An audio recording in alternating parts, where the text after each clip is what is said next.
एक एक करके करो। अंजलि की शादी कर ससुराल पहुंचने के साथ ही उसकी सास के हुक्म शुरू हो जाते हैं।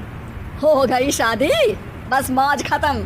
कल से जल्दी उठकर काम पर लग जाना है। अरे माँ आज ही यहाँ आई है, इसे सब समझने के लिए कुछ दिन तो दो। मेरे और बहू के बीच की बात है, तू घर के मामले में ना बोलियो। इस पर जतिन वहाँ से अपने कमरे में चला जाता है और सास अंजलि को काम की लिस्ट सुनाने लगती है। सुबह पहले घर की सफाई करनी है, फिर कपड़े धोने हैं, साथ में खाना भी बनाना है। एक की वजह से दूसरा काम रुकना नहीं चाहिए है। जी मम्मी जी ठीक है। ये कहकर अंजलि अपने कमरे में चली जाती है। अंजलि, मम्मी हमेशा बोलती थी बहू आएगी तो उनका काम हल्का होगा, पर मुझे नहीं पता था कि वो काम हल्का करने की जगह टाल ही देंगी। कुछ नहीं होता, ये सब मैं अपने घर में भी तो करती थी, मुझे आदत है, कोई दिक्कत नहीं होगी। ठीक है, पर अगर कुछ हो तो बता देना। दोनों सो जाते हैं और अगली सुबह से अंजलि जल्दी उठ के सास के बताए कामों में जुट जाती है, जिसमें वो जैसे ही कपड़े धोने लगती है तो सास वहाँ आ जाती है। अरे सुनो, ये कपड़े ऐसे नहीं धुलेंगे, सबको डिवाइड कर फिर एक एक करके अलग अलग धोने हैं। क्या एक एक कपड़ा अलग करके? एक बार में सुनाई नहीं देता क्या? वही बोला है मैंने, लग जाओ काम पर हैं? सास की बात मानते हुए अंजलि एक एक करके कपड़े धोना शुरू करती है, जिसे करते हुए आधा दिन बीत जाता है। अरे रे, सुबह से कब दोपहर हो गई पता ही नहीं चला, अभी तो खाना भी बनाना है। अंजलि भागते हुए रसोई में जाती है, जहाँ उसकी सास पहले से ही उसे खड़ी मिलती है। खाना बना लेना, देखो पहले पकोड़े तल दो और एक एक पकोड़े अलग अलग तलना, नहीं तो कोई कच्चा कोई पक्का रह जाता है। सास की हर बात में एक एक की कहानी अंजलि के समझ में नहीं आती, लेकिन फिर भी वो बिना कुछ बोले काम करती रहती है। अगली सुबह फिर वही शुरू होता है और सास एक बार फिर खाने के समय रसोई में आती है। आज क्या बन रहा है हैं?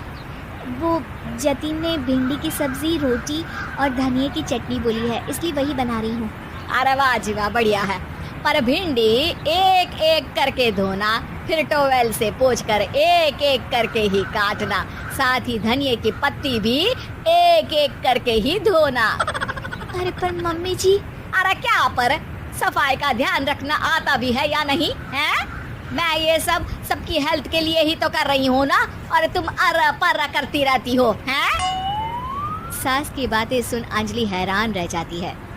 मैं तो सिर्फ सोचती थी कि जानबूझकर मेरा काम बढ़ाने के लिए ये सब करती हैं, पर ये तो काम बढ़ाने के साथ परेशान भी करना चाहती हैं। मैंने इनकी कौन सी बहस खोल दी जो इतनी दुश्मनी निकाल रही हैं? अब क्या करूं? अब अंजलि सास की बातों और हरकतों के बीच फंस जाती है। काम के लिए मना भी नहीं कर सकती, नहीं तो जाने कौन सा ड्रामा खड़ा कर दे। पर अंजलि तुझे कुछ तो करना पड़ेगा। इतनी देर में जतिन भी वहाँ आ जाता है। अरे कौन ड्रामा खड़ा कर रहा है और क्या करना पड़ेगा? जतिन की बात सुन अंजलि सोच में पड़ जाती है। इन्हें सच बताऊं या नहीं? पर अगर ये गुस्सा हो गए तो? वैसे भी अपनी माँ से बहुत प्यार करते हैं, फिर उनके खिलाफ कुछ सुन कैसे लेंगे? अंजलि ये सब सोच ही रही होती है कि जतिन फिर बोलता है। अरे क्या हुआ, कहाँ खो गई? अरे नहीं कुछ नहीं, वो मैं टीवी सीरियल के बारे में सोच रही थी। यहाँ और कौन ड्रामा करेगा? अरे तुम भी ना, चलो मैं चलता हूँ।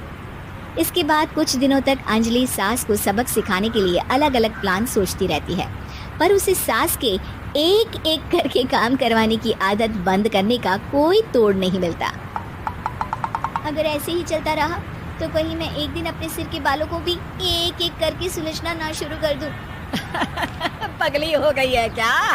अकेले में क्या बड़बड़ किए जा रही हो? वैसे आज खाने में क्या है? आलू की सब्जी। तो फिर आलू को अच्छे से काट कर उसके कटे हुए कपड़ों को एक एक करके ही धोना है। बिल्कुल, इसे कैसे भूल सकती हूँ, मेरे जी का जंजाल। अरे बातें कम काम ज्यादा है। अंजलि एक बार फिर सास के कहे अनुसार काम करने लग जाती है, जिसमें सब्जी बनाते हुए उसके दिमाग में एक आइडिया आता है और वो सास को आवाज लगाती है। मम्मी जी सुनिए जरा, इधर तो आना। अंजलि की आवाज सुन सास रसोई में आती है। अरे क्या हुआ, क्यों गला फाड़ कर चिल्ला रही हो? कुछ नहीं, वो सुबह कपड़े धोने की जल्दी में नहाई नहीं थी और अब शाम की पूजा भी करनी है, तो आप ज़रा सब्ज़ी देख लीजिए ना, तब तक मैं नहा कर आती हूँ। अंजलि सास को रसोई में छोड़कर नहाने चली जाती है। इसी तरह देखते देखते 4 घंटे बीत जाते हैं, लेकिन अंजलि बाथरूम से बाहर ही नहीं निकलती, जिसे देख सास उसे आवाज़ लगाती है। अरे बाथरूम में ही समाधि लगा ली क्या? यहाँ सब्जी बनकर ठंडी भी हो गई और अभी तक तेरा नहाना खत्म नहीं हुआ। मम्मी जी, जैसे आप कहती हैं ना, मैं वैसे ही एक एक करके अपने बाल शैम्पू कर रही हूँ। तो अभी 3 घंटे और लगेंगे, तब तक काम और जतिन को खाना सर्व करना आप संभाल लेना।